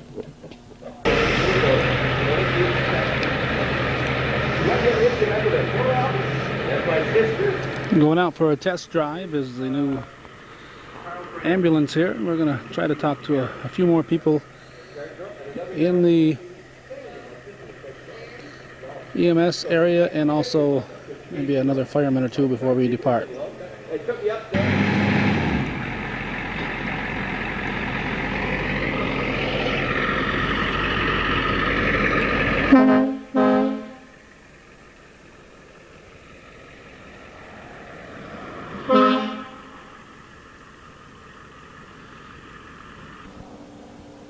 Okay, we're back. Now we're going to we didn't wait till the fire department. We wanted to talk to the people who would not be here. This man's here all the time. And what's this man's name? Chris Tremblay. Chris Tremblay, yes, and native of Champlain. Yeah. All right, and so these people will know who you are. I told you I'd ask you. You didn't believe it. Tell me who your grandparents are, parents and grandparents. Well, my mother is Betty from Champlain, Tremblay, and my grandfather and grandmother are Grace and Al Strack. Grace and Al Strack, yeah, so active here in the village, and Al was many years at Sheridan and Harris, and Grace has been helping out at the church and all around the area for many, many years. Yeah. Okay, that's with this smiling gentleman, where he got his willingness and his drive to volunteer. You've been a fireman how long, Chris? Since '88, going on 5 years. You're serious about it too, aren't you? Yeah. You are? I enjoy Okay. it. I enjoy it a lot. I can tell that. Yep. You have a title here?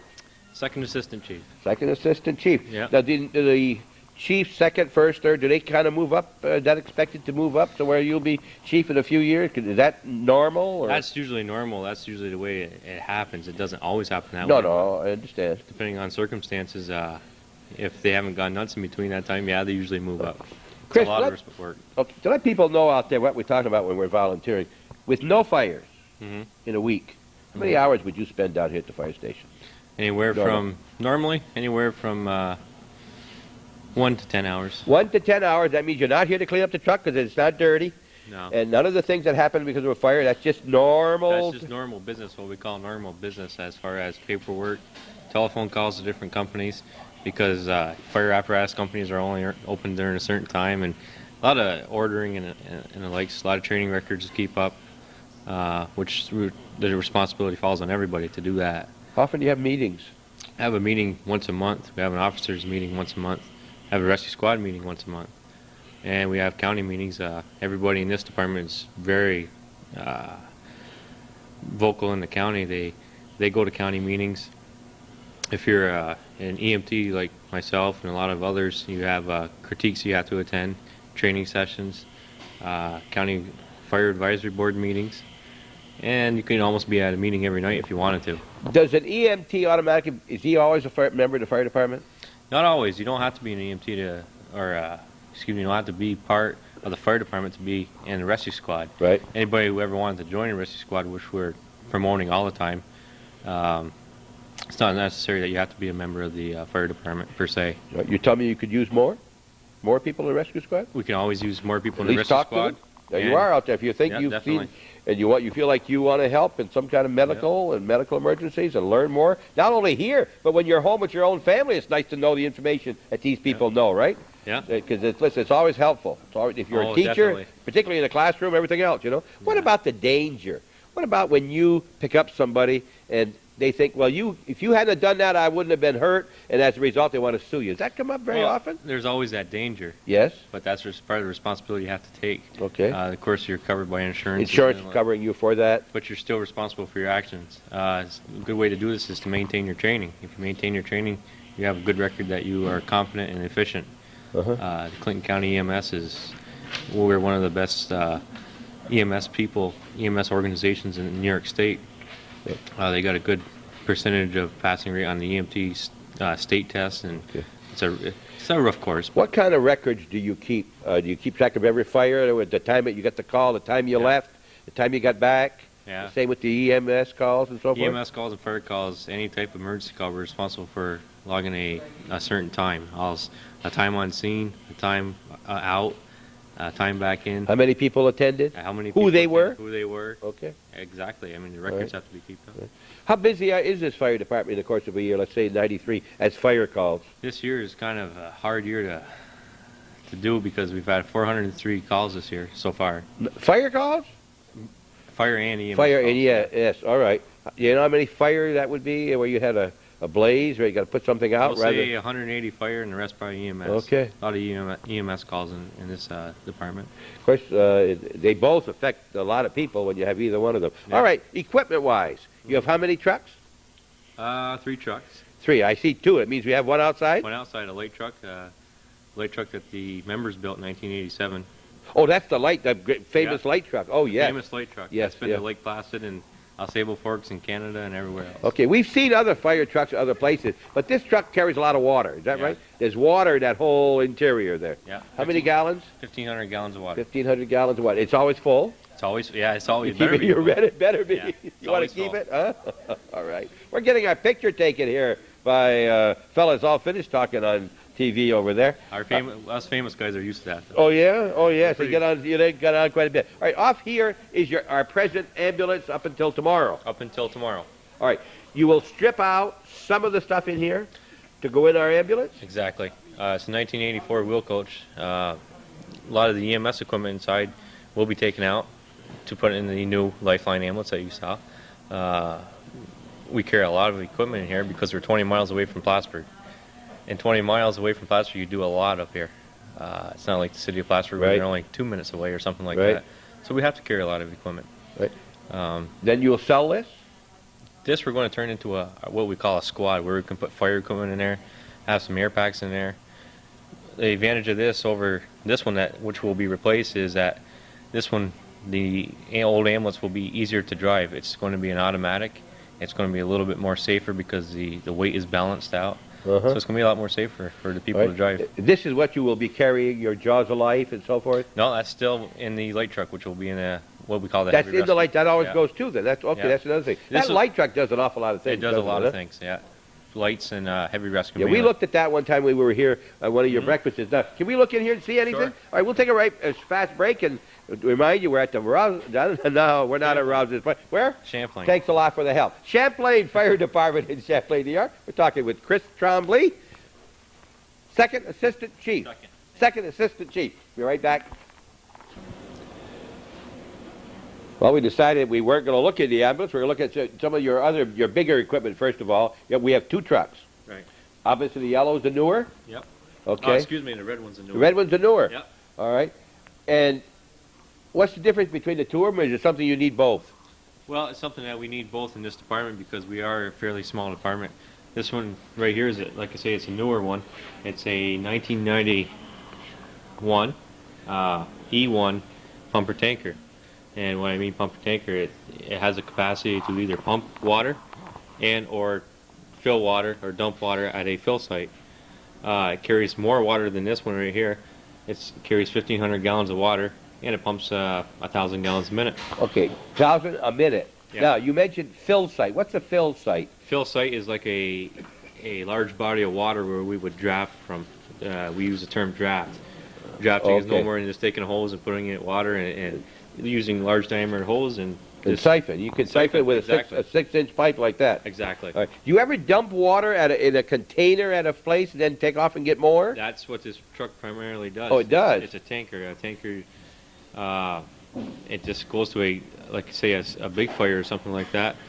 backs up and into a portable pond. Oh. That pond is capable of handling up to 3,000 gallons of water. And you set that pond up there, right? Whoever has a fire sets it up. Okay. Okay.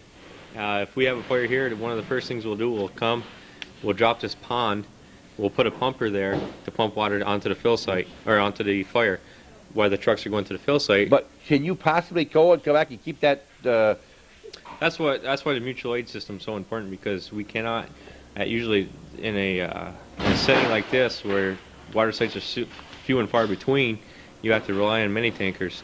Our friends to the west of us, Moores, they have a excellent large diameter tanker, which they can handle a lot more water than this thing can, and that really breaks it up. If they can, keep that thing going, that keeps the water supply going. I'm told you no longer have firemen outside the vehicle when you're moving. They no longer hang on. This truck was designed as a 6-man cab. I believe it's the first of its kind within Clinton County. That holds 6 people inside. Okay, so they're already inside of the unit. Right? Or they go with their own private cars, correct? We try to discourage... Or the vehicle. You discourage private cars? Yeah, we discourage private cars because what happens is you get such a congestion of cars there that it makes it hard for big apparatus like this to get in and out of a fire scene. Okay, that means when you're there looking or being a bystander, don't. Stay back at least 500 feet from the vehicle or from the fire. Yeah. Right? Yeah. It makes it hard to maneuver these things around cars and the likes. It's hard enough to drive these things as it is under good conditions. How many people you got in your fire department that can drive this? We have approximately 10 to 15 people that can drive this. That can drive them, Yeah. okay. Which is kind of hard during the day when there's no people around. It makes it very hard. To get the driver, to right? get the drivers, especially. The drivers have to go through an extensive training program, not just on the driving, but on the pumps. The pumps, as you can tell, when you first walk up to them, it looks like an aircraft control panel. Yes, it does. It gets crazy. But it's really a basic type of machinery once you learn how to use it, like anything else. Okay, you can buy this kind of stuff. All you got to do is have the money. Yeah. You can get the best there is if you got enough money. That's right. The most important thing in any fire department are people. Exactly. We've met several of your people. We've asked for a list, or you could tell us, or you could do it without the list, your people in this department, starting with your chief and working on down with your officers. You have directors, whatever. Well, it all starts, Champlain Fire Department per se is made up of the chief and the first assistant chief, because these two people are ultimately responsible for whatever happens here. Whatever happens, they're responsible. That's the fire department. Only 2 people, right? That's the Champlain Fire Department. We're all Niagara Hose Company members. All of us until there's a fire. When there's a fire, then we're all Champlain Fire Department members. You go to work for him as a part of the fire department. Right. Is that right? That's how right. it works. And all right. Who are those members. 2 people? Those 2 people. The chief would be Gene Glad, of course. Right. And you met him. The first assistant chief would be Albert Laporte. Then we go down to myself, which is second assistant. Right. And we got a captain, Mike Baker. First lieutenant, Jim Carey. Second lieutenant, Debbie Pearl. You've met our rescue captain, Kenny LaPlante. Okay. And our assistant captain, Marty Picard. All right. Now, except for a title, do they do anything special at a fire? You people who are second, are you in charge? When you get to a fire, who's in charge of it? Chief? The chief's always in charge. All right. Gets to a fire, he's there, he's in charge. Yes. If he's not there, the first assistant's in charge. All right. If he's not there, I'm in charge. All right. That's what we call the chain of command. Business has that. You got to follow a chain of command to make things work efficiently. Is there any, when you're there and the chief is there, are the first or second assistants doing anything special other than other firemen? The chief may assign myself to be in charge of ventilation or something, Oh. or water supply. Okay. So there's always a lot of responsibility to go around. Most people who go to a fire don't realize that all this command is there, do they? Have no idea. No, okay. Those are your officers. How many members do you have? Do you have a list of members? Got a list of members, approximately about 45.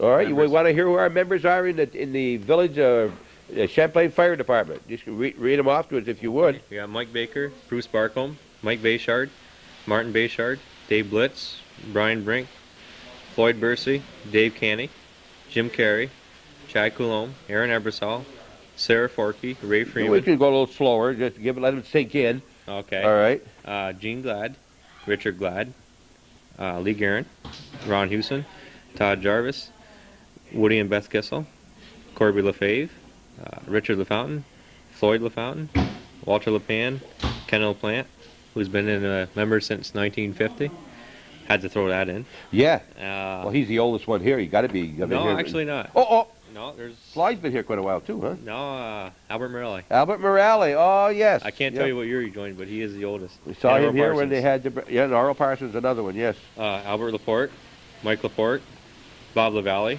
Glenn LaVenture, Albert Morelli, Earl and Tim Parsons, Alan and Brenda Perrier, Joe and Debbie Perrault, Marty Picard, Eric Roberts, Dave Roberts, Ernie Roberts, Mike Rock, and myself.